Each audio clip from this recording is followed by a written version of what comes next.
हाय दोस्तों, पिछले वीडियो के अंदर हमने कंस्ट्रक्शन वाला पार्ट स्टार्ट किया था ट्रांसफॉर्मर का। मैंने आपको उसके अंदर ये बताया कि कोर का मटेरियल कैसा होता है। फिर मैंने आपसे बात की कि कोर का कंस्ट्रक्शन किस टाइप से किया जाएगा, कि हम लोग लैमिनेशन यूज करेंगे जो 0.35 मिलीमीटर थिक होंगी, ठीक है। और लैमिनेशन यूज करने का पर्पस था to reduce the eddy current loss. और लैमिनेशंस के बीच में मैंने बताया इंसुलेशन लगाते हैं ताकि एडी करंट एक लैमिनेशन से दूसरी लैमिनेशन में ना जाए।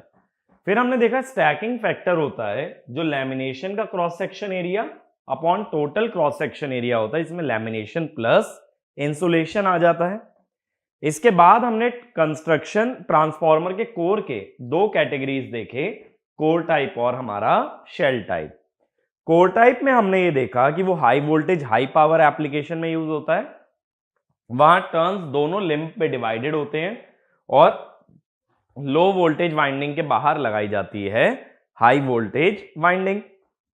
शेल टाइप में हमने देखा दोनों ही वाइंडिंग सेंट्रल लिंब पे होती हैं और दोनों ही वाइंडिंग्स ऑल्टरनेटिवली लगाई जाती हैं, low voltage high voltage, low voltage high voltage, इस टाइप से। और उसके अंदर हमने ये देखा कि लीकेज कम हो जाता है क्योंकि उसके अंदर कपलिंग बेहतर होती है। जब दोनों सेम लिंब पे वाउंड है और दोनों के बीच का गैप मिनिमम रखा जाए तो एक वाइंडिंग से बनने वाला ज्यादातर फ्लक्स दूसरी वाइंडिंग से पास होता है, जबकि कोर में जो बाहर वाली हाई वोल्टेज वाइंडिंग है उसका कुछ फ्लक्स एयर से पास हो जाता है, तो सारा फ्लक्स एलवी वाइंडिंग से नहीं जा पाता है, ठीक है। इसीलिए लीकेज बेटर किस में होता है, शेल टाइप में। तो हम अपना आज कंस्ट्रक्शन वाला पार्ट आगे कवर करेंगे, ठीक है। तो अब मैं नेक्स्ट बात कर रहा हूं क्रॉस सेक्शन ऑफ कोर, यानी कोर का क्रॉस सेक्शन कैसा दिखना चाहिए। अब अभी तक देखो जो भी मैंने क्रॉस सेक्शन तुम्हें ड्रॉ करके बताया है, मैंने कैसा बताया है, रेक्टेंगल बताया है। तो पहले यही पॉइंट लिखना, the cross section of smaller transformer, the cross section of smaller transformer is rectangular,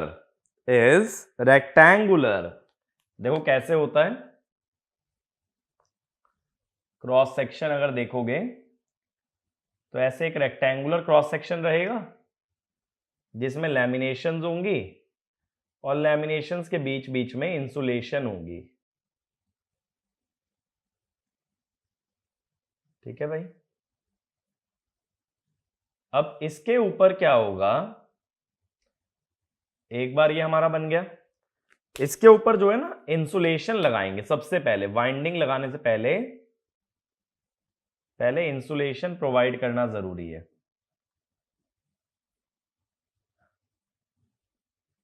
ठीक है। ये इंसुलेशन दे दिया, अब इसके ऊपर वाइंडिंग दे दो।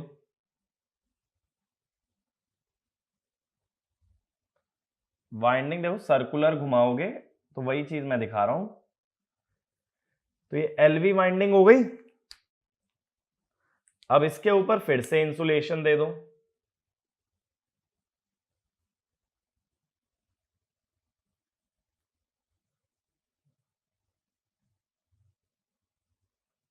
और इसके ऊपर फिर दे दो एचवी वाइंडिंग।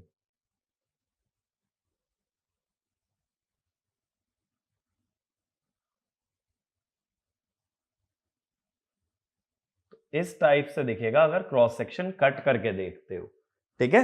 ये जो रेड वाला पार्ट है दोनों जगह क्या है, ये है इंसुलेशन, ठीक है भाई। बट ऐसा क्रॉस सेक्शन कहां हम लोग यूज करेंगे, इन स्मॉल ट्रांसफॉर्मर, वहां जब भी यूज करोगे that will be rectangular cross section. मेरी बात समझ आई। पहले ट्रांसफॉर्मर का कोर आएगा, फिर उस पर एलवी वाइंडिंग आएगी, फिर ऊपर इंसुलेशन आएगा, सॉरी ट्रांसफॉर्मर का कोर, फिर इंसुलेशन, फिर एलवी वाइंडिंग, फिर से इंसुलेशन, फिर एचवी वाइंडिंग, ठीक है। लेकिन अब क्या होता है, जो बड़े ट्रांसफॉर्मर होते हैं वहां रेक्टेंगुलर क्रॉस सेक्शन ना प्रेफर करके प्रेफर किया जाता है सर्कुलर क्रॉस सेक्शन। तो अगला पॉइंट लिखना, for large transformer circular cross section for large transformer circular cross section is preferred as compared to rectangular cross section. अब जैसे मान लो एक स्क्वायर क्रॉस सेक्शन हो सकता था, सपोज ये है स्क्वायर क्रॉस सेक्शन, बट इसकी जगह अगर मैं सर्कुलर क्रॉस सेक्शन लेता कुछ इस तरह से, ये क्या हो गया, सर्कुलर क्रॉस सेक्शन। अब देखो इस फिगर को देख के ये चीज क्लियर समझ आ रही है कि जो सर्कल का एरिया बन रहा है that is less than area of square. इसका मतलब है volume with circular cross section, V माने वॉल्यूम, जब एरिया कम है तो वॉल्यूम भी कम आएगा रेक्टेंगुलर या स्क्वायर से। अब क्या होता है, जो मैंने बताया था मटेरियल के अंदर भी हिस्टेरेसिस एंड दूसरा हमने बताया था एडी करंट लॉस, ये दोनों ही लॉस हम आगे देखेंगे कि ये प्रोपोर्शनल होते हैं वॉल्यूम के, तो इन दोनों को मिला के बोल देते हैं कोर लॉस, क्योंकि ये लॉस कोर के अंदर आने वाला है। तो कोर लॉस कम हो गया ना वॉल्यूम कम होने से। दूसरी चीज देखो, अगर इसका सरकमफेरेंस या पेरीमीटर की बात करें, ठीक है, सरकमफेरेंस की अगर बात करें तो भी फिगर देख के ये समझ आ रहा है कि ओवरऑल सरकमफेरेंस, ये बाहर वाली जो लेंथ है ये सर्कल की कम है एज कंपेयर टू स्क्वायर। अब देखो क्या होगा, अगर ये रेक्टेंगल बड़ा बना दो तो एलवी वाइंडिंग का एक टर्न बड़ा बनेगा, एक एक टर्न जितना बड़ा बनाओगे उतना ज्यादा कॉपर लगेगा। अगर टर्न का रेडियस कम कर दो, छोटा टर्न बनाओ, छोटा टर्न बनाने से उसका रेडियस कम, उसकी सरकमफेरेंस कम, तो यहां से क्या कह सकते हो, कॉपर रिक्वायरमेंट भी कम। ठीक है, ये मेरी बात समझ आई। तो सर्कल लेने से दो फायदे हैं, एक तो कोर का वॉल्यूम कम हो जाता है तो कोर लॉस कम हो जाता है, दूसरा उसका सरकमफेरेंस कम हो जाने से जो कॉपर वायर हम यूज करने वाले हैं उसकी लेंथ रिक्वायरमेंट भी कम हो जाती है। तो ये लिखना सर, ऐसे करके क्वेश्चन ही बना लो। एक काम करो, ये थ्योरी लिख लो पहले, फिर वीडियो पॉज करके पहले ये थ्योरी लिखो, फिर एक क्वेश्चन बना के लिखना, why circular cross section, why circular cross section is preferred, circular cross section is preferred over rectangular cross section। तो इसमें फर्स्ट पॉइंट लिखना, the cross section area of circle, the cross section area of circle is less than square, is less than square, so volume of core reduces, so volume of core reduces and core losses reduce, and core losses reduce। और अगर core में material कम use हो रहा है तो उससे यह भी फायदा मिलेगा कि तुम्हारे कोर के पैसे भी बचेंगे। ठीक है, जितना छोटा कोर उतना सस्ता पड़ेगा। अगला लिखना, circle has minimum circumference, circle has minimum circumference and hence the length of copper required, and hence the length of copper required in each turn, length of copper required in each turn is reduced, in each turn is reduced, so copper requirement reduces, so copper requirement reduces। अब copper requirement घटने से क्या होगा, हम यही तो बोल रहे हैं कि जो कॉपर की लेंथ यूज होने वाली है वो डिक्रीज हुई है। अगर कॉपर की लेंथ रिड्यूस हुई है तो रेजिस्टेंस तो मैं जानता हूं क्या होता है, रो एल बाय ए, यानी लेंथ रिड्यूस होने से रेजिस्टेंस कम होगा और रेजिस्टेंस कम होने से कॉपर लॉस भी कम होगा, यानी जो I²R लॉस आएगा ना, कोई भी अगर एक कंडक्टर है तो उसमें हीट तो प्रोड्यूस होगी, वो लॉस कम हो जाएगा। तो अगला पॉइंट ये लिखना, if length of copper is reduced, if length of copper is reduced, then if length of copper is reduced, then winding resistance reduces, then winding resistance reduces, and I²R loss and I²R loss or copper losses, I²R loss or copper losses also reduce, और copper losses also reduce. ठीक है, ये point clear हुआ। तो देखो फायदा क्या हुआ, कोर लॉस कम हुआ, कोर की वॉल्यूम घटने से, कॉपर की लेंथ घटने से कॉपर लॉस कम हुआ। जब दोनों लॉसेस कम तो एफिशिएंसी ज्यादा। तो अगला पॉइंट लिखना, circular cross section therefore, circular cross section therefore has lesser cost and higher efficiency, lesser cost and higher efficiency। अब एक चीज सोचो ना, जब वॉल्यूम कम यूज हो रहा है तो कोर का मटेरियल कम चाहिए, उधर हम बोल रहे हैं कॉपर भी कम चाहिए। जब कोर और कॉपर दोनों कम चाहिए तो खर्चा हमारा कम होगा, तो कॉस्ट कम होगी और लॉसेस घटने से एफिशिएंसी ज्यादा होगी। तो आइडियली ट्रांसफॉर्मर का कोर कैसा होना चाहिए, सर्कुलर। लेकिन देखो सर्कुलर में दिक्कत क्या आती है, अगर एडी करंट लॉस घटाने के लिए इसके अंदर लैमिनेशन लगाओगे, तो देखो लैमिनेशन कैसे बनेंगे, एक छोटा, बड़ा, फिर उससे बड़ा, फिर सबसे बड़ा, फिर छोटा और छोटा, इस तरह से लगेंगे ना लैमिनेशन। अब इसका मतलब है इसमें लैमिनेशन अलग अलग साइज के चाहिए। यहां देखो सभी लैमिनेशन आइडेंटिकल यूज हुए थे, वहां लैमिनेशन सारे डिफरेंट है। तो अगला पॉइंट लिखना, अलग से लिखना, ये क्वेश्चन के आंसर से अलग। In circular cross section, in circular cross section all laminations are of, in circular cross section all laminations are of different size, are of different size, and therefore manufacturing cost of, and therefore manufacturing cost of such lamination is high, manufacturing cost of such lamination is high. देखो हमेशा ध्यान देना, जब manufacturing करते हैं ना तो हम ये चाहते हैं एक बार में ज्यादा से ज्यादा यूनिट बनाई जाए, क्योंकि ज्यादा से ज्यादा यूनिट बनाते हैं ना तो हर यूनिट की कॉस्ट कम हो जाती है। बहुत सारा रिसोर्स ऐसा होता है, जैसे मान लो बिजली है, इलेक्ट्रिसिटी अगर यूज हो ही रही है तो मैं चाहूंगा मशीन से जितनी यूनिट प्रोड्यूस कर पाऊं कर लूं, क्योंकि बार बार मशीन चलाने से इलेक्ट्रिसिटी कंजम्पशन भी ज्यादा होगा। तो मैन्युफैक्चरिंग, ये तो सिर्फ एक एग्जांपल है, बट ये ध्यान रखना मैन्युफैक्चरिंग में बेनिफिट तब होता है when large number of units are manufactured simultaneously. ठीक है, तभी मैन्युफैक्चरिंग का एडवांटेज भी होता है। अब अगर अलग अलग तरह की लैमिनेशन बनानी है तो इनको अलग अलग मैन्युफैक्चर करोगे, एक साथ तो हो नहीं सकती, तो इसका मतलब है कॉस्टिंग बढ़ जाएगी।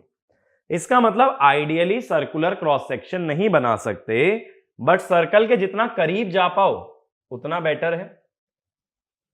तो इसके लिए मैं क्या करता हूं, अब देखो परफेक्ट सर्कल नहीं बना सकते ना, तो एक सर्कल का क्लोज अप्रोक्सीमेशन बनाते हैं।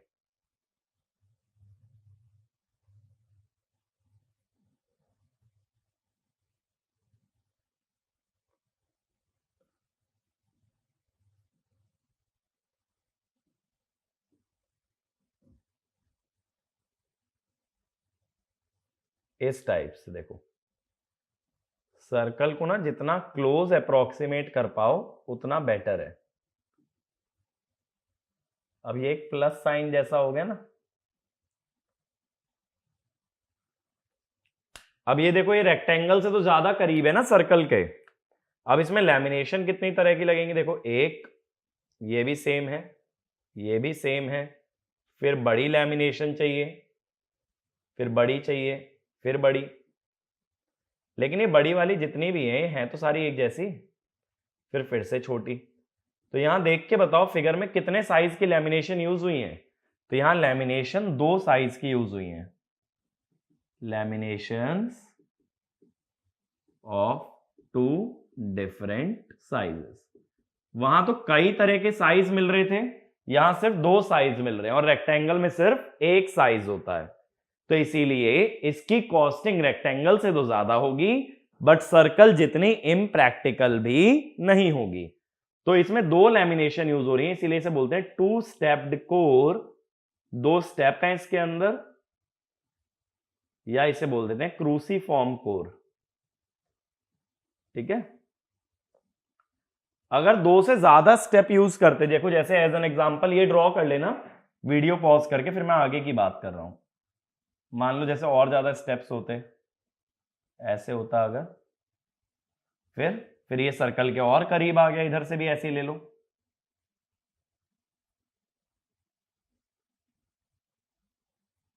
इस टाइप से। तो जितना ज्यादा नंबर ऑफ स्टेप्स का यूज करोगे उतनी ज्यादा तरह की लैमिनेशन चाहिए, और सर्कल के उतना ही क्लोज जा सकते हो। तो इसमें लिखना ideally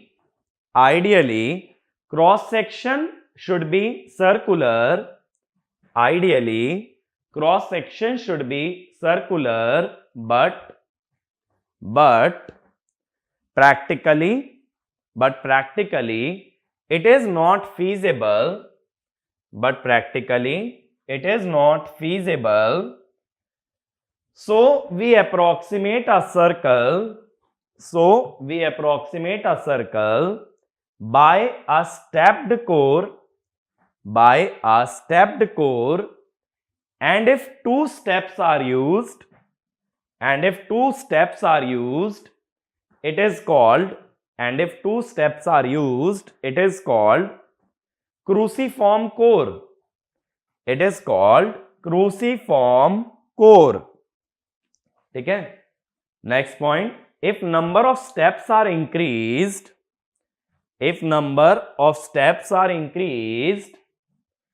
then cost of lamination increases. If number of steps are increased, then cost of lamination increases, but we can better approximate a circular cross section. जैसे देखो इसमें कितने साइज के लैमिनेशन चाहिए, 1 2 3 4, तो इसको क्या बोलोगे, ये हो गया 4 स्टेप्ड कोर। ये भी ड्रॉ कर लेना, जैसे जैसे नंबर ऑफ स्टेप्स बढ़ाते हो ना, वैसे वैसे सर्कल के क्लोज जाते जाते हैं। ठीक है। तो आइडियली सर्कुलर होना चाहिए, बट प्रैक्टिकली सर्कल का जितना क्लोज अप्रोक्सीमेशन हो उतना बेटर है। ठीक है। ये थ्योरी क्वेश्चन डायरेक्टली पूछा जा सकता है। गेट में तो देखो थ्योरी आने के चांस कम रहते हैं, लेकिन मशीन एक ऐसा सब्जेक्ट है ना, इसमें थ्योरी क्वेश्चन बहुत बन सकते हैं, और अदर एग्जाम्स में काफी क्वेश्चन ऐसे पूछे भी जाते हैं। तो कभी कोई पूछे सर्कुलर कोर का फायदा क्या है, कोर लॉस और कॉपर लॉस दोनों ही कम हो जाते हैं। ठीक है। ये मेरी बात क्लियर हुई। बट ये जो स्टेप्ड कोर है ये कहां यूज होगा, लार्ज ट्रांसफॉर्मर में, और स्मॉल ट्रांसफॉर्मर में क्या यूज करना है, वहां हमें यूज करना है रेक्टेंगुलर कोर। ठीक है। अब रेक्टेंगुलर कोर की ही अगर आगे बात करते हैं, ये तो सिर्फ याद रखने के लिए, इसकी कंस्ट्रक्शन वगैरह हम नहीं पढ़ेंगे। अगर रेक्टेंगुलर कोर की ही बात करते हो तो उसके अंदर ऐसा नहीं होता कि पूरा रेक्टेंगल एक साथ बना दिया जाए, उसको लैमिनेशन जोड़ जोड़ के बनाते हैं, और लैमिनेशन रेक्टेंगुलर नहीं होती। तो एक पॉइंट लिखना, the rectangular core is not obtained by joining rectangular lamination, but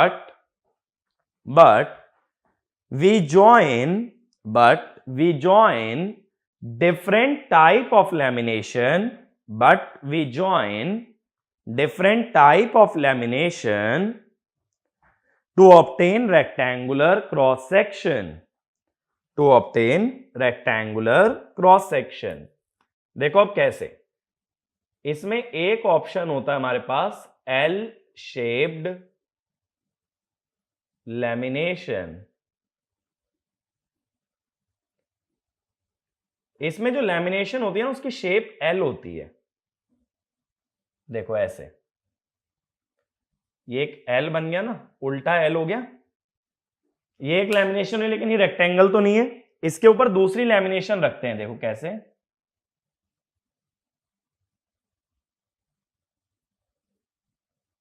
इसके ऊपर ये हमने दूसरी लैमिनेशन रख दी, ठीक है। अब इसके ऊपर ब्लैक वाली की शेप में तीसरी रखो, फिर ब्लू वाली की शेप में चौथी, फिर ब्लैक में पांचवी, फिर ब्लू में छठी। तो ये कोर कैसा बन जाएगा? ये रेक्टेंगुलर कोर बन जाएगा। दूसरा तरीका होता है आई शेप्ड लैमिनेशन।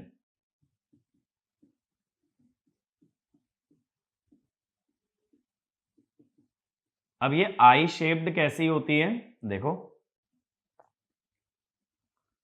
पहले मैं ना बना लेता हूं कि मुझे चाहिए रेक्टेंगल। फाइनली ऐसा मिलना चाहिए ना। अब इसमें ना देखो अलग अलग आई होते हैं, जैसे ये हो गया, फिर ये हो गया, फिर ये हो गया। अब देखो ये एक लैमिनेशन है 1, ये है 2, ये है 3 और ये है 4। 4 लैमिनेशन एक के ऊपर एक रखी गई है। स्ट्रेट स्ट्रेट स्ट्रिप है। ऐसी 4 स्ट्रिप जोड़ के भी तो रेक्टेंगल बन सकता है। और ऐसे ही 2 स्ट्रिप अगर जोड़नी है तो दोनों किसकी होनी चाहिए? एल शेप की। तो इस तरह से रेक्टेंगुलर क्रॉस सेक्शन बनाते हैं। ये ध्यान रखना, रेक्टेंगुलर शीट कभी नहीं काटी जाती। जो लैमिनेशन होगी वो या तो एल शेप होती है या तो आई शेप होती है, ठीक है। तो एक बार वीडियो पॉज करके दोनों ड्रॉ कर लो।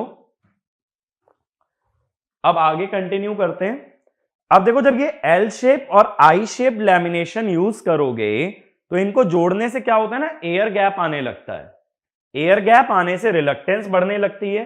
जबकि ट्रांसफॉर्मर का कोर बनाते वक्त कंडीशन यही थी कि रिलक्टेंस मिनिमम रखना है ताकि मैग्नेटिक फील्ड इजीली फ्लो कर पाए। तो हम ये चाहते हैं कभी भी ना एयर गैप कंटिन्यूअस ना बने।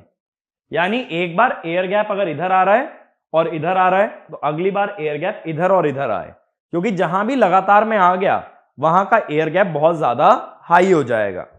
तो अगला पॉइंट लिखना, while joining the laminations,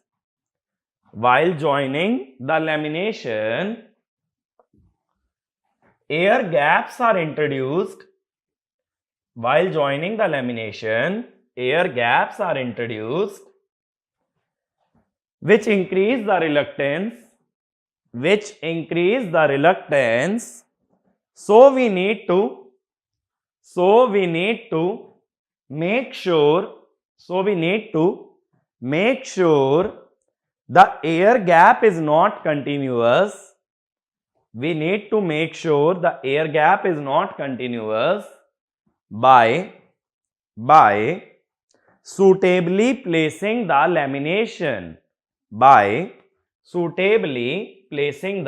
lamination. जैसे मान लो पहली लेयर ऐसी है, इसी पोजीशन में थर्ड लेयर हो, इसी में फिफ्थ हो और इसी में सेवेंथ हो। लेकिन जो इवन नंबर वाली लेयर है वो कैसे बने?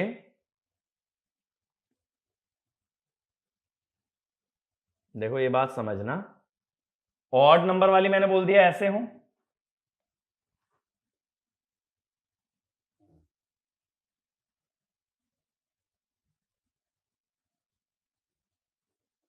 ठीक है। ऑड नंबर वाली अगर ऐसे प्लेस कर रहे हो तो इवन वाली कैसे प्लेस करोगे? इवन वाली में क्या होगा कि ज्वाइनिंग यहां पे हो, इस टाइप से, ठीक है। इवन वाली में ज्वाइनिंग यहां पे हो तो सेकंड, फोर्थ, सिक्स्थ, इस तरह से।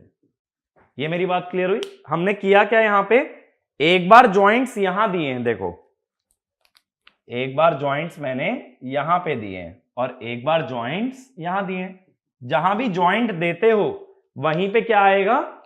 वहीं पे एयर गैप आएगा। देखो मतलब एक लेयर ऐसी बना लो पतली सी शीट की, इसके ऊपर ये प्लेस कर दो, फिर ऐसी ही तीसरी लेयर उसके ऊपर, चौथी लेयर ये वाली, पांचवी ये, छठी ये, एक लेयर के आगे एक लेयर लगाते जाओ, ये मोटा बनता जाएगा, ठीक है। ये पतली पतली लेयर्स हैं, एकदम पतली पतली लेयर्स हैं। इनको जब एक के आगे एक के आगे एक लगाओगे तो ये थिकनेस क्या हो जाएगी, इस तरह से बढ़ जाएगी ना। तो यही हम कर रहे हैं।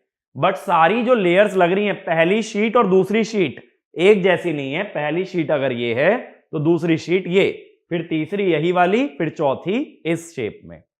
तो इस तरह से हमने क्या किया कि एयर गैप को यूनिफॉर्म ना करते हुए ब्रेक कर दिया। आधी लेयर्स में एयर गैप इधर आएगा और बाकी आधी लेयर्स में एयर गैप इधर आएगा। ठीक है, अब लास्ट पॉइंट लिखो।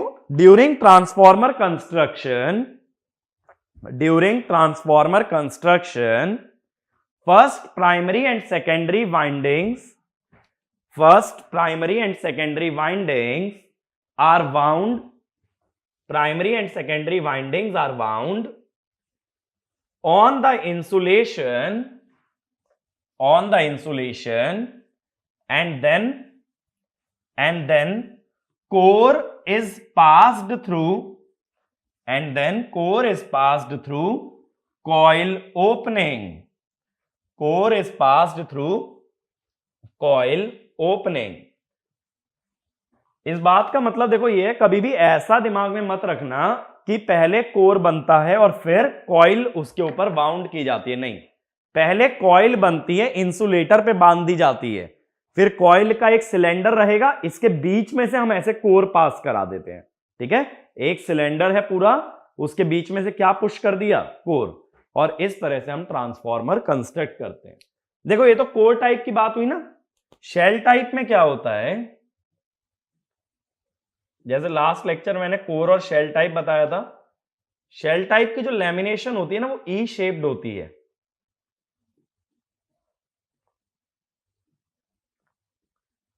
ई शेप्ड लैमिनेशन कैसी होती है, देखो इस टाइप से।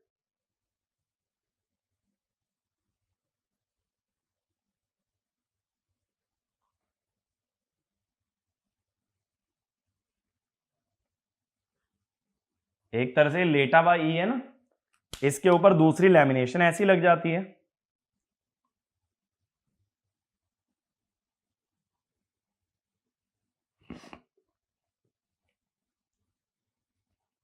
अब ये समझो, देखो ये उल्टा ई आ गया इससे, ये बात समझ आई।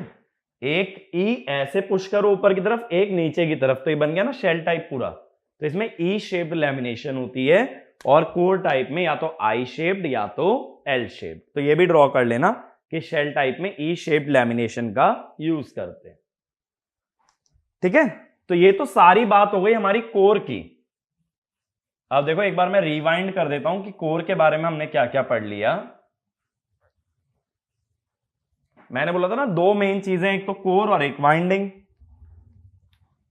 अब कोर के बारे में देखो हमने क्या क्या जान लिया। कोर के बारे में हमने बात कर ली मटेरियल की, फिर हमने बात कर ली लैमिनेशन की, कि लैमिनेशन का रीजन क्या होता है, लैमिनेशन कितनी थिक होती है। इसके बाद हमने स्ट्रक्चर की बात कर ली,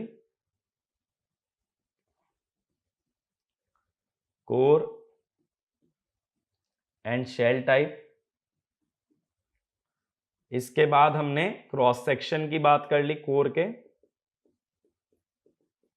क्रॉस सेक्शन में मैंने बताया कि छोटे ट्रांसफॉर्मर्स में रेक्टेंगुलर, फिर हमने देखा दूसरा आइडियल होता है सर्कुलर, जिसको अप्रोक्सीमेट कर देते हैं स्टेप्ड कोर से, और टू स्टेप वाले कोर को कहते हैं क्रूसीफॉर्म कोर।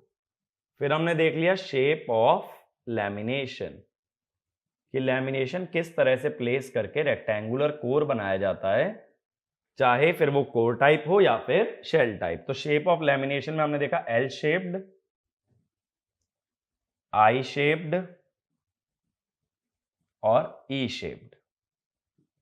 तो ये हमारी बात हुई कि कोर की कंस्ट्रक्शन की। ठीक है, अब मैं नेक्स्ट आ रहा हूं नेक्स्ट टॉपिक पे। कोर के साथ साथ इंपॉर्टेंट है हमारी वाइंडिंग। तो अब हम नेक्स्ट बात करने वाले हैं टाइप्स ऑफ ट्रांसफॉर्मर वाइंडिंग।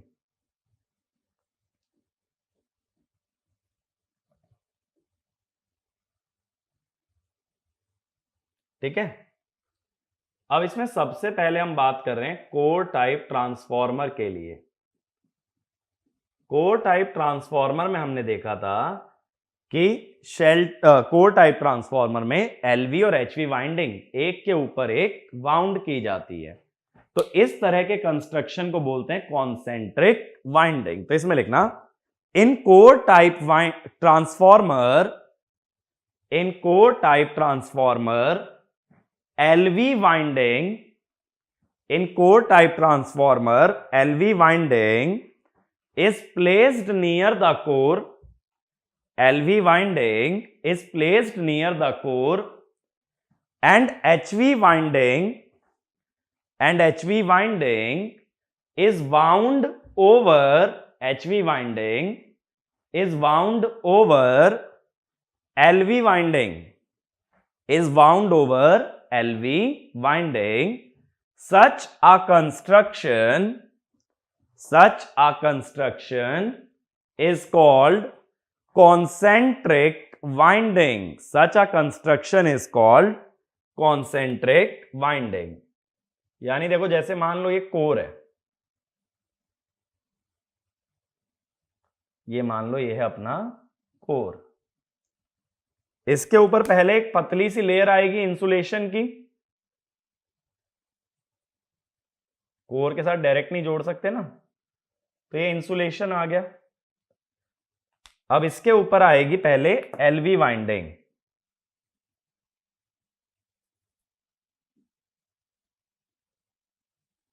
तो ये आ गई एलवी, ठीक है। अब इसके ऊपर फिर से एक इंसुलेशन की लेयर, ये ब्लू वाली जो लेयर है ना, ये इंसुलेशन है दोनों जगह ही।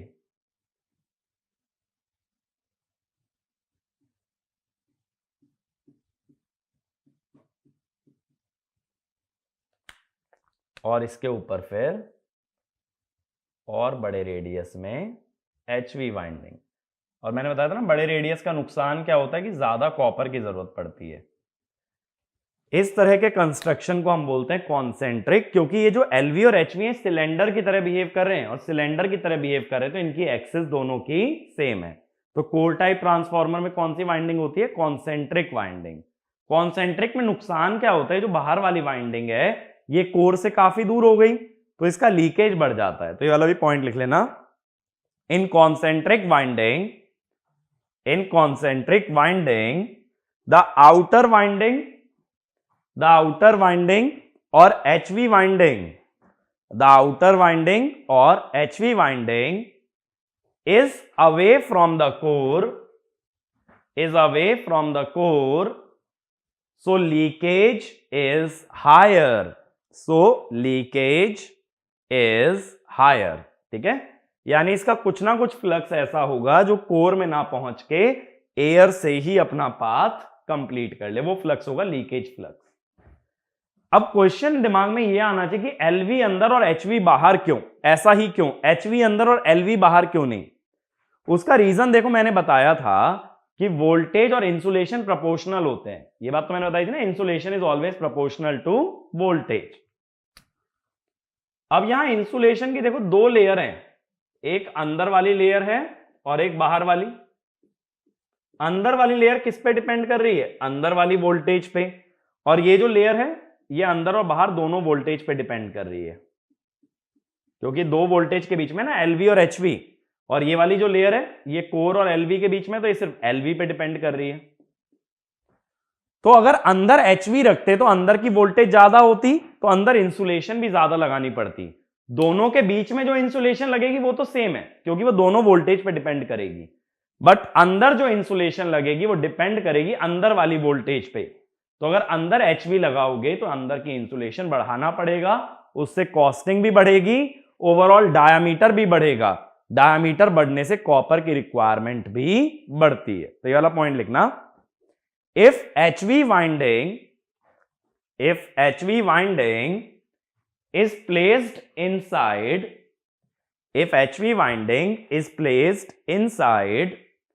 then inner insulation layer needs to be increased needs to be increased, which increases the cost, and overall diameter, which increases the cost and overall diameter, due to which copper requirement also increases. Due to which copper requirement also increases. Next point, if HV winding is present outside,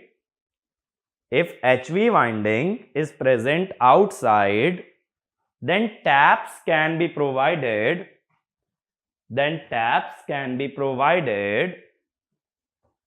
by which different voltage levels can be obtained.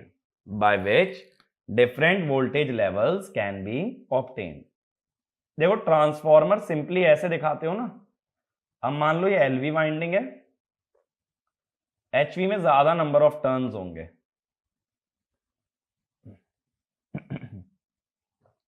अब tap provide करने का मतलब है, देखो एक terminal यहां दे दो, एक टर्मिनल यहां, एक टर्मिनल यहां।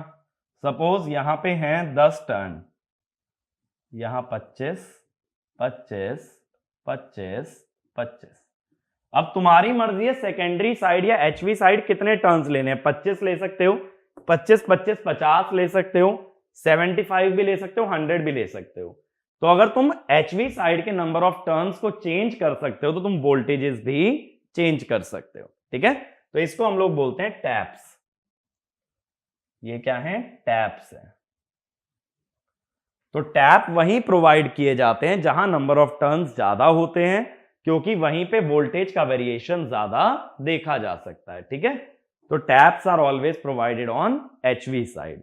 इसका दूसरा रीजन करंट से भी होता है, बट अभी उतनी दूर तक नहीं जा रहे, कि जिस तरफ करंट कम होता है, जहां वोल्टेज ज्यादा होती है ना, वहां करंट कम होता है, तो वहां टैप चेंज करना आसान होता है। हाई करंट में अगर एकदम से टैप चेंज करोगे तो रिस्क रहता है, लो करंट पे टैप चेंजिंग पॉसिबल है। तो ये दो रीजन होते हैं, एक तो हाई वोल्टेज पे वोल्टेज की रेंज ज्यादा होती है, वेरिएशन ज्यादा देख सकते हो, और दूसरा लो करंट पे टैप चेंजिंग इज इजियर। ठीक है, तो भले इसको छोटा सा क्वेश्चन बना के लिख लो, एक काम कर लो, why taps are provided on HV side, why taps are provided on HV side। तो नेक्स्ट इसमें लिखना पहला point, HV side has more number of turns, HV side has more number of turns, so taps can be easily provided,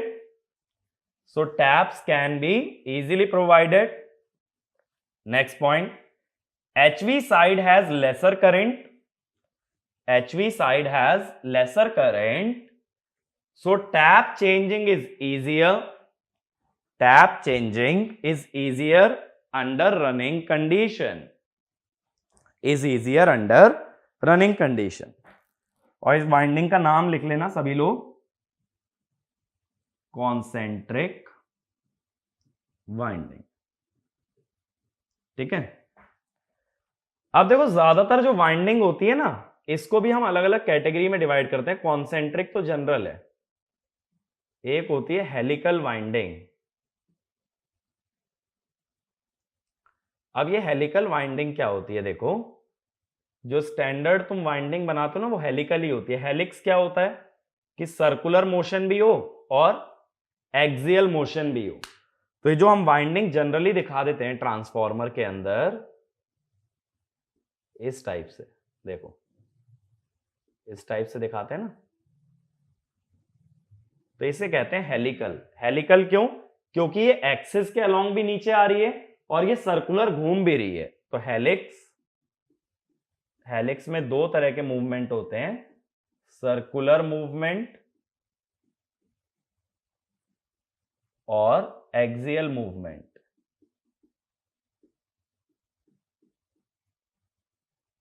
ठीक है, तो ये motion, जैसे अगर दिखाऊं तुम्हें मोशन किस तरह से होता है,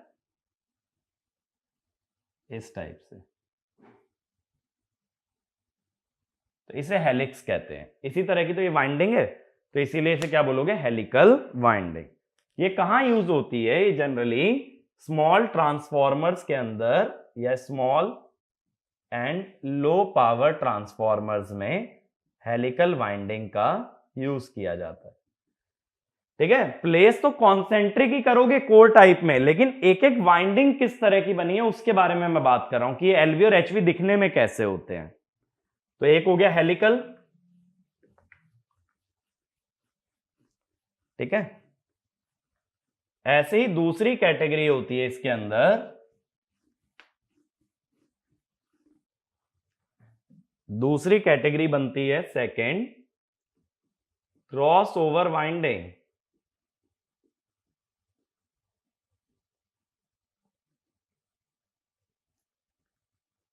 अब देखो ये क्रॉस ओवर वाइंडिंग में क्या करते हैं,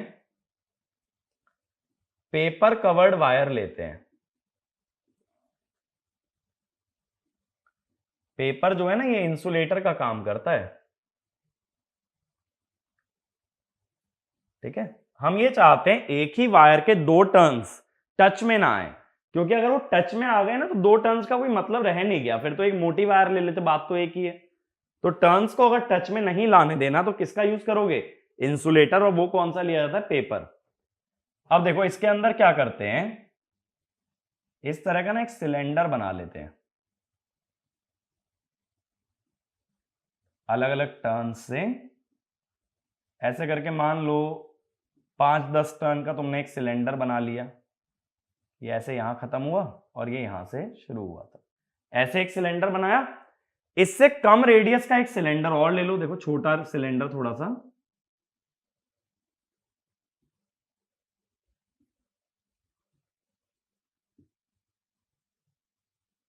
इससे कम रेडियस का ले लिया इसके अंदर। अब ये इसके अंदर रख दो, ऐसे इससे कम रेडियस का उसके भी अंदर। समझ रहे हो कि ये जो सिलेंडर्स हैं, अगर मैं बात करूं तो देखो इस तरह से, एक ये बड़ा सिलेंडर है, इसके अंदर एक छोटा सिलेंडर प्लेस किया, इसके अंदर एक और छोटा सिलेंडर प्लेस कर दिया। इस तरह से एक सिलेंडर के अंदर दूसरा सिलेंडर डालते जाओ। अब ये जब मल्टीपल सिलेंडर बन जाएंगे तब क्या करना, इस टाइप के मल्टीपल सिलेंडर जोड़ के एक पूरा सिलेंडर बन गया ना ऐसा। मेरी बात समझ आई, ये वायर से बना हुआ है पूरा, इसके अंदर अब मल्टीपल सिलेंडर रखे हैं। ऐसी ही एक और यूनिट ले लो, मैं बोल रहा हूं पहले ही, इसके अंदर कंटेन्स मल्टीपल सिलेंडर इनसाइड। ऐसी ही एक और यूनिट ले लो,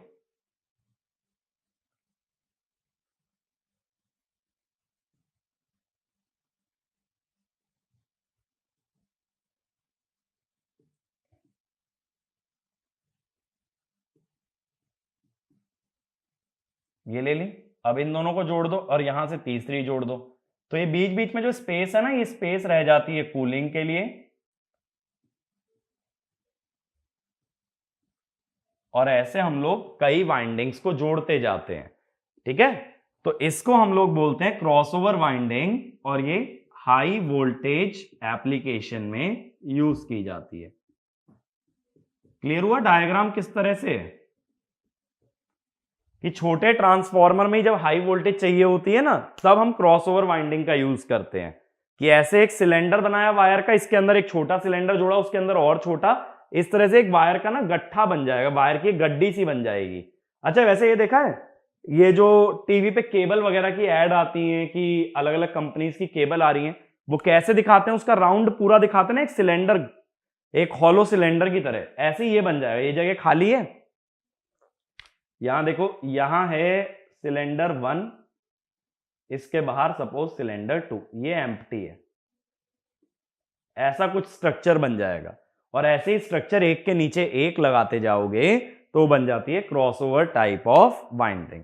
इसमें याद क्या रखना है कि क्रॉसओवर वाइंडिंग का यूज कहां होता है, high voltage application in small transformer. अब लार्ज ट्रांसफॉर्मर में किसका यूज करते हैं, लार्ज ट्रांसफॉर्मर में यूज होती है डिस्क टाइप वाइंडिंग।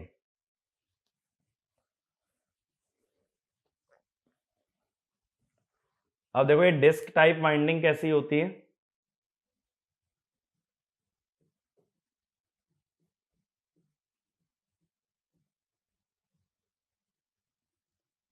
पहले तो इसका यूज कहां होता है, it is used in large transformer या लार्ज पावर रेटिंग वाले ट्रांसफॉर्मर। अब इसके अंदर देखो, अगर क्रॉस सेक्शनल दिखाऊं ना, माने ऊपर से देखो, अगर यहां से देखो तो इसके अंदर ना ऐसे एक वायर रहती है मल्टीपल टर्न्स की, ऐसे एक के अंदर एक ही टर्न डालते जाओ। लेकिन यहां जो कंडक्टर यूज होता है ना, वो फ्लैट कंडक्टर होता है, यानी एक तरह से रेक्टेंगुलर टाइप। यहां राउंड कंडक्टर नहीं होता, यहां पे जो कंडक्टर होता है वो राउंड कंडक्टर होता है। अब इसका क्या मतलब हुआ कि देखो, इसके अंदर टर्न पे टर्न डालते जा रहे हो, ऐसे नीचे नहीं आ रहे, ठीक है। तो ये साइड से कैसी दिखेगी, देखो ये साइड से ना ऐसी दिखेगी, जैसे मान लो यहां पे ये है, इसके अंदर एक और टर्न है, इसके अंदर एक और टर्न है, इस तरह से दिखेगी। अब इस तरह की वायर्स को अगर जोड़ दोगे साथ में,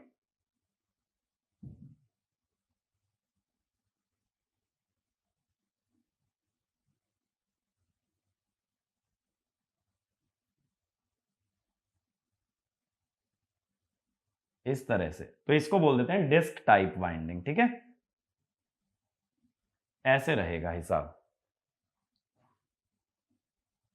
इसमें ना ये जो टैप निकलेगा ये अंदर से होगा, ठीक है। एक हिस्सा अगर बाहर है, एक छोर अगर वायर का बाहर है, तो दूसरा एंड अंदर होगा। तो ऐसे लपेट दिए वायर, एक के ऊपर एक के ऊपर एक टर्न डालते जा रहे हैं, ठीक है।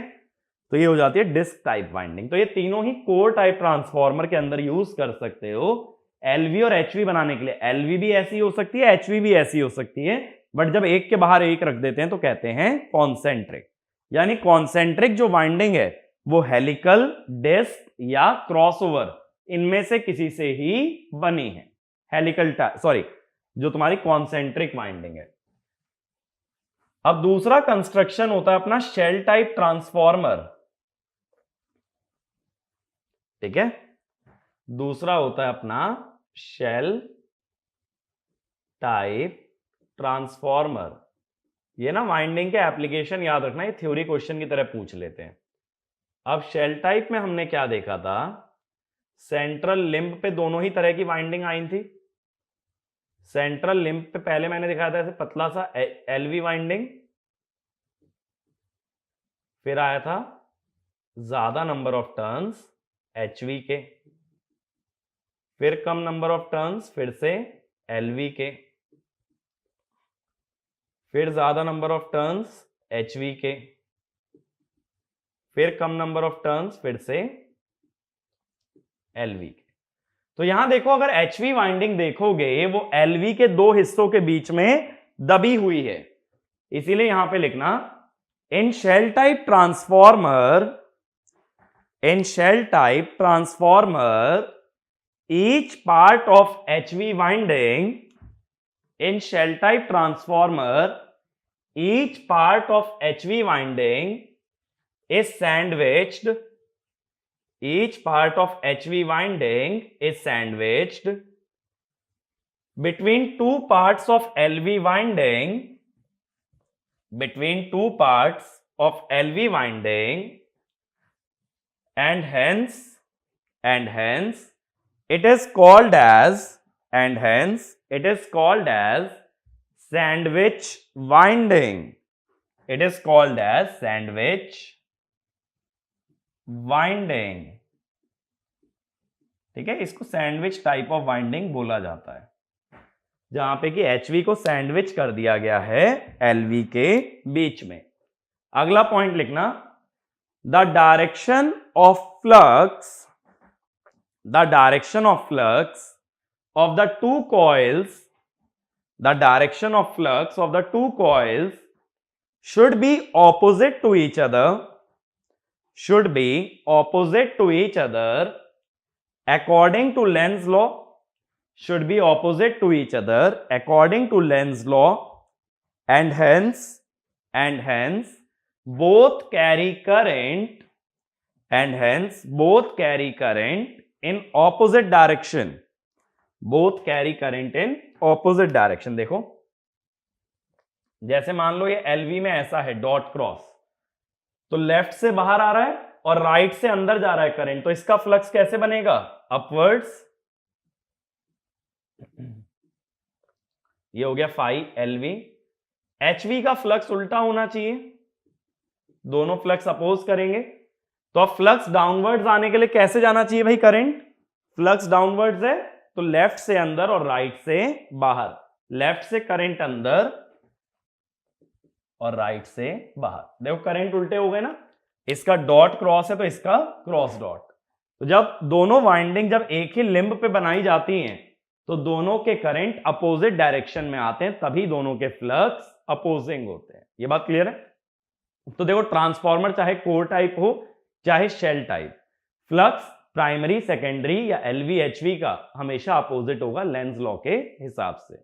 लास्ट पॉइंट लिखना इसमें, there is better coupling, there is better coupling between LV and HV winding, there is better coupling between LV and HV winding in shell type transformer, in shell type transformer, so leakage is reduced, so leakage is reduced। ठीक है, तो ये बात हो गई winding की। तो winding में देखो हमने कितनी तरह की देखी, helical type winding, crossover type winding, disc type winding. तीनों में से किसी का भी यूज करके अगर एक के बाहर एक वाइंडिंग रख दो तो उसे कहते हैं कॉन्सेंट्रिक, एक के नीचे एक रख दो तो उसे कहते हैं सैंडविच टाइप ऑफ वाइंडिंग। ठीक है, तो ज्यादातर जो तीन कैटेगरी मैंने बताई है ना वो कोर टाइप के अंदर यूज होती है, यहां सिंपली हेलिकल ही चलता है, वायर को लपेट दिया जाता है। अब आगे चलते हैं, ये तो देखो मेन पार्ट्स तो हमारे यहां तक कवर हो गए क्योंकि मेन दो ही पार्ट होते हैं, कोर और वाइंडिंग। अब छोटे छोटे पार्ट्स की बात कर रहे हैं, तो नेक्स्ट लिखना ट्रांसफॉर्मर इंसुलेशन, ट्रांसफॉर्मर इंसुलेशन। अब देखो मैंने बताया था बहुत बार हम लोग क्या करते हैं कि पूरा का पूरा ट्रांसफॉर्मर एक टैंक के अंदर रखा होता है और वो टैंक ऑयल से भरा होता है। अब जो ऑयल से भरा हुआ टैंक होता है उसमें ऑयल के दो काम होते हैं, एक तो ट्रांसफॉर्मर में जो भी गर्मी पैदा हो रही है, जो हीट प्रोड्यूस हो रही है, उसको वो कैरी कर लेता है या ट्रांसफॉर्मर को ठंडा कर देता है, तो जो ऑयल है वो कूलेंट का काम करेगा। और दूसरा वही ऑयल एक डाइलेक्ट्रिक की तरह काम करता है या एक इंसुलेटर की तरह काम करता है। तो ट्रांसफॉर्मर में इंसुलेशन अलग से भी दे सकते हो, अदरवाइज अगर ऑयल फिल्ड ट्रांसफॉर्मर है तो oil will act as dielectric and as a coolant. तो इसमें लिखना the entire transformer is placed in a tank, is placed in a tank which is filled with oil, which is filled with oil, and the oil has two purpose, and the oil has two purpose। पहला लिखो, to act as a coolant, to act as a coolant in order to extract the heat, to act as a coolant in order to extract the heat produced by transformer, extract the heat produced by transformer। Second, it provides insulation, it provides insulation along with insulated conductor, along with insulated conductor। यानी जो conductor use कर रहे हो ना, जो wire use कर रहे हो, वो वायर पे पहले से इंसुलेशन रहेगा। जैसे मैंने अभी एग्जांपल लिया था ना, पेपर यूज होता है, ऐसे ही वायर के ऊपर कुछ ना कुछ इंसुलेशन देना भी जरूरी है। और साथ साथ कौन इंसुलेशन प्रोवाइड कर देगा? ऑयल।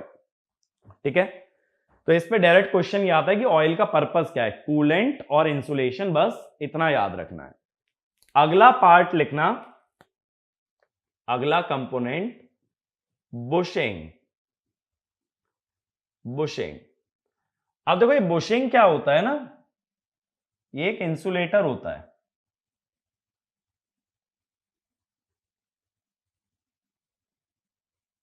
कुछ इस तरह का दिखता है। अब इसमें क्या होता है ना, इधर से ट्रांसफॉर्मर की वायर आ जाती है, ये वाइंडिंग वाली वायर है, और इधर से हम टर्मिनल कनेक्ट कर देते हैं, टर्मिनल जो कि एक्सटर्नल लगने वाला है, बाहर जो टर्मिनल जोड़ने वाले हो ना वो इस पॉइंट पे जुड़ जाता है, और ये बाहर ऐसे कनेक्टेड रहता है। ये ट्रांसफार्मर का टैंक है। अब देखो जो टैंक होता है वो अक्सर एल्यूमिनियम से बनाया जाता है, ये खुद भी एक कंडक्टिंग मटेरियल है।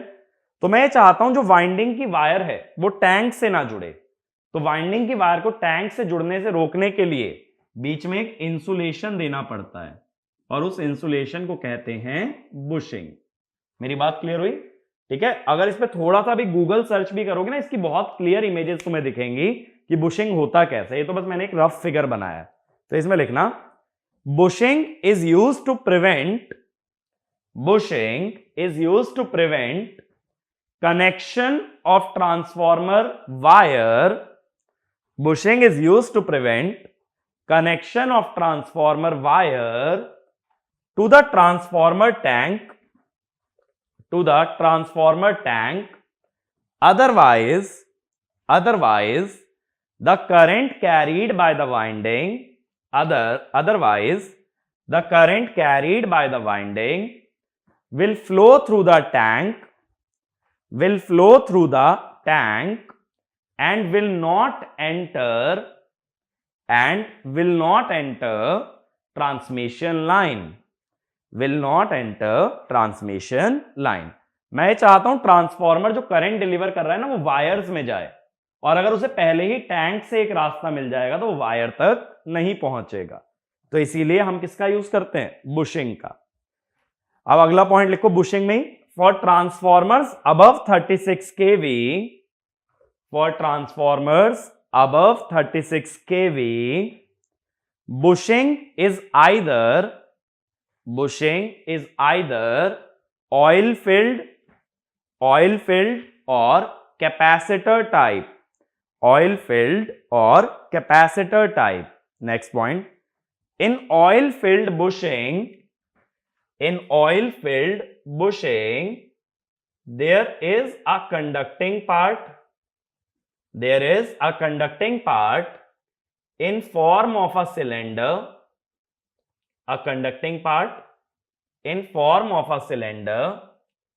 separated by oil from inside of porcelain, separated by oil from inside of porcelain। देखो ये जो पोर्सिलेन है ना, ये एक इंसुलेटिंग मटेरियल है।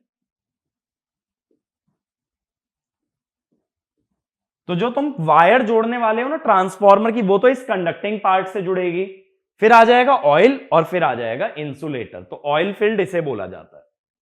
ऑयल खुद भी इंसुलेटर का ही काम करता है, बट ऑयल कूलिंग भी प्रोवाइड कर देगा। ठीक है, तो बीच में ऑयल भरा रहेगा, बाहर इंसुलेटर रहेगा, और इसके बाहर रहेगा ट्रांसफॉर्मर का टैंक। तो एक कंडक्टिंग पार्ट किसी भी हालत में टैंक से टच नहीं होना चाहिए, यही ऑब्जेक्टिव होता है बुशिंग प्रोवाइड करने का। ठीक है, अब अगला पार्ट लिखना, conservator and breather, conservator and breather. अब देखो क्या होता है, जो ट्रांसफॉर्मर का टैंक होता है ना, उसे कभी भी ऊपर तक एकदम फिल नहीं करते हैं, टॉप तक फिल नहीं करते, उसमें थोड़ी जगह छोड़ देते हैं ऑयल भरने के बाद। अब वो जो ऑयल के ऊपर की जगह होती है उसमें एयर रहती है।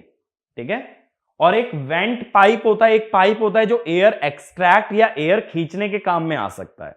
अब मेरी बात को समझना, अगर मान लो इस टैंक में यहां तक ऑयल है, ये ऑयल है, इसके ऊपर है एयर, अगर गर्म होके ऑयल फैलना स्टार्ट करे, फैलेगा तो एयर क्या हो जाएगी? कम।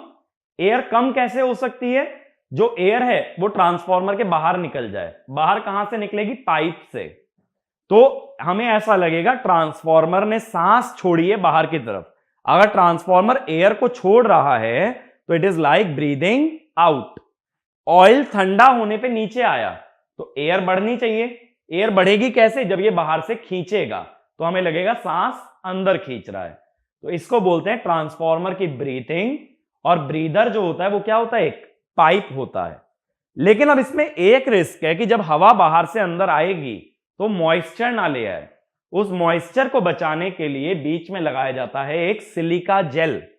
तो एयर जब पाइप से घुसती है तो सिलिका जेल से पास होती है, जो उस एयर का मॉइस्चर एब्जॉर्ब कर लेता है और ड्राई एयर को अंदर भेजता है। तो इसमें लिखना the transformer tank is never completely filled. The transformer tank is never completely filled, but some space is left. For air. Some space is left for air. Next point. When oil is heated, oil expands and volume of air reduces,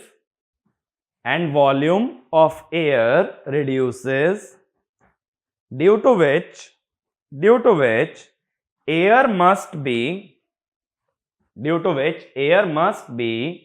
leaving the tank through the vent pipe, VENT लिख लेना, vent pipe, and similarly when oil cools down, it contracts and volume of air increases,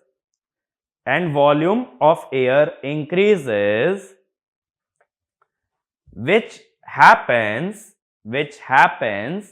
by air flowing into transformer,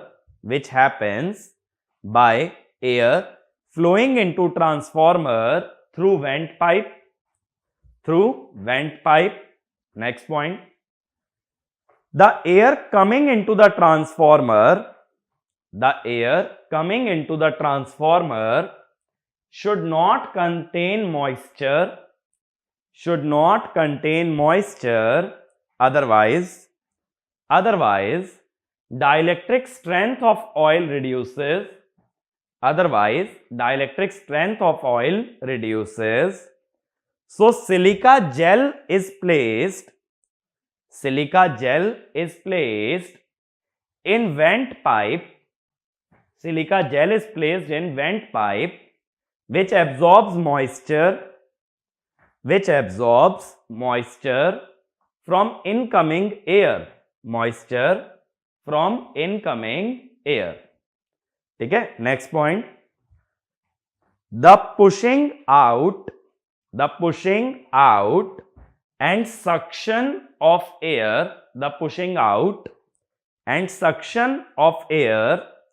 from atmosphere is called breathing of transformer, ठीक है। तो breather क्या हुआ, went pipe हुआ जिसमें silica gel placed है। अब बात है अगला पार्ट, कंजर्वेटर क्या है। कंजर्वेटर अगर देखो कभी देखा हो ना, ट्रांसफॉर्मर के आसपास से गुजरे हो तो उसके ऊपर ना ऐसे एक सिलेंड्रिकल ड्रम लगा रहता है। ये सिलेंड्रिकल ड्रम क्या होता है, इसके अंदर ऑयल रहता है। तो जब ये ऑयल एक्सपैंड करके बढ़ता है तो एक कंजर्वेटर में जाता है। ऑयल जब कॉन्ट्रैक्ट होता है, कम होता है, तो ये कंजर्वेटर से टैंक की तरफ आ जाता है। तो ये समझ सकते हो एक रिजर्व में ऑयल रखा हुआ है। तो जब ऑयल कम होगा तो कंजर्वेटर से किस में आ जाएगा, टैंक में। ऑयल बढ़ेगा तो कहां जाएगा, टैंक से कंजर्वेटर। और ये जो ऑयल का फ्लो होता है ना, इसका यूज हम करते हैं जब पावर सिस्टम पढ़ते हैं बकल्स रिले के अंदर। बकल्स रिले की वर्किंग में इस ऑयल का यूज किया जाता है, ठीक है, कि ऑयल कंजर्वेटर में जा रहा है या कंजर्वेटर से आ रहा है। तो इसमें लिखना, conservator is an airtight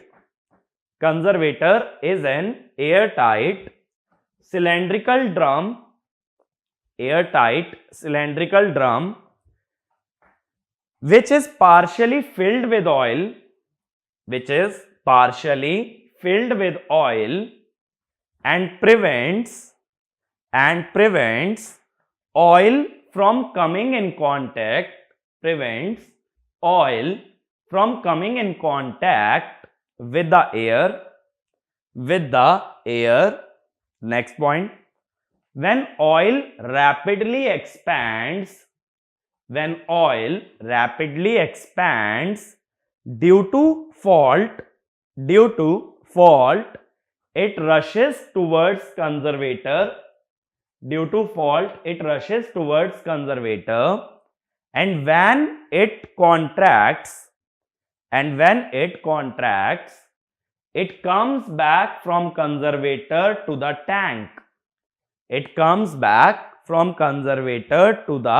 tank. Next point, conservator is mounted above transformer tank. ठीक है, तो ये छोटे छोटे पार्ट हैं, इंसुलेशन, बुशिंग, कंजर्वेटर, ब्रीदर। ये 3-4 छोटी छोटी चीजें हैं जिनका पर्पस क्लियर होना चाहिए, ज्यादा डिटेल में इनको कवर करने की जरूरत नहीं है। तो ओवरऑल देखो, ट्रांसफॉर्मर कंस्ट्रक्शन में जो सबसे बड़ा पार्ट है वो है कोर। जैसा मैंने अभी समराइज भी किया था कि कोर के अंदर हमने क्या क्या पॉइंट कवर किए। फिर हमने वाइंडिंग देखा, कोर टाइप में कॉन्सेंट्रिक, शेल टाइप में सैंडविच, और शेप 3 तरह की देखी, हेलिकल, क्रॉसओवर और डिस्क टाइप। फिर छोटे छोटे पार्ट हमने और कवर किए, इंसुलेशन जो कि ऑयल होता है, बुशिंग जो कि कंडक्टर और टैंक को सेपरेट रखता है, कंजर्वेटर जो एक्स्ट्रा ऑयल कैरी करता है, ब्रीदर जिसमें सिलिका जेल रखा जाता है ताकि एयर जब अंदर आए तो मॉइस्चर ना लाए। ठीक है, तो ये सारी चीजें क्लियर होनी चाहिए। अब हम आगे जो कंटिन्यू करेंगे, आगे जो बातें करेंगे, अब हम ट्रांसफॉर्मर के मेन पार्ट में उतरेंगे, जहां न्यूमेरिकल टॉपिक्स की बात होगी, जहां डेरिवेशंस होंगे, फेजर डायग्राम्स होंगे, अब वो सारी बातें होंगी। कंस्ट्रक्शन वाला पार्ट हमारा इतना ही रहता है। कंस्ट्रक्शन अगर मैं बात करूं, गेट पॉइंट ऑफ व्यू से बहुत ज्यादा रेलिवेंट नहीं है, लेकिन अदर एग्जाम्स के लिए काफी रेलिवेंट है। ठीक है, तो आगे की बातें करेंगे नेक्स्ट वीडियो में। Thank you.